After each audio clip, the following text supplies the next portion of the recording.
দেশজুড়ে আজকের আবহাওয়ায় চরম পরিবর্তন। জানাবো এ বিষয়ে বিস্তারিত। সুপ্রিয় দর্শক, দেখতে পাচ্ছেন ৮টি বিভাগেই কিন্তু আজকের বৃষ্টির সম্ভাবনা অনেক অনেক অনেক গুণেই বেশি। তো আমরা জানবো ৮টি বিভাগের আজকের সর্বোচ্চ তাপমাত্রা এবং সর্বনিম্ন তাপমাত্রা।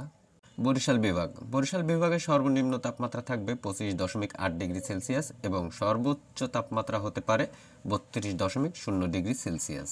চট্টগ্রাম বিভাগ সর্বনিম্ন তাপমাত্রা থাকবে 25.9 ডিগ্রি সেলসিয়াস এবং সর্বোচ্চ তাপমাত্রা হতে পারে 33.0 ডিগ্রি সেলসিয়াস। ঢাকা বিভাগ সর্বনিম্ন তাপমাত্রা থাকবে 27 ডিগ্রি সেলসিয়াস এবং সর্বোচ্চ তাপমাত্রা হতে পারে 33.5 ডিগ্রি সেলসিয়াস।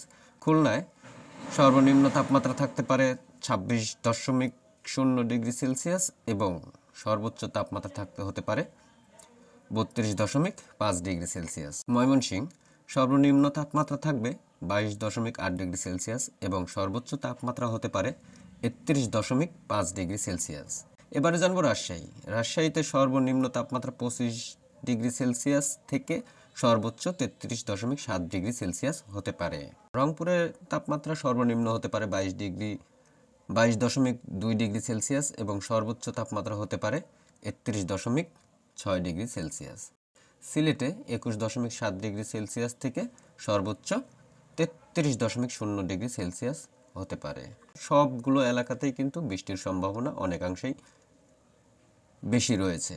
সুপ্রিয় দর্শক, ভিডিওটি যদি ভালো লাগে তাহলে অবশ্যই একটি লাইক আশা করবে এবং চ্যানেলে নতুন হয়ে থাকলে আমাদের চ্যানেলটি সাবস্ক্রাইব করে আমাদের সঙ্গেই থাকবেন নিয়মিত আবহাওয়ার আপডেট পাওয়ার জন্য। এতক্ষণ সময় দিয়ে ভিডিওটি দেখার জন্য সবাইকে অসংখ্য অসংখ্য ধন্যবাদ। কথা হবে পরবর্তী কোনো ভিডিওতে। সে পর্যন্ত সবাই ভালো এবং সুস্থ থাকবেন। আল্লাহ হাফেজ।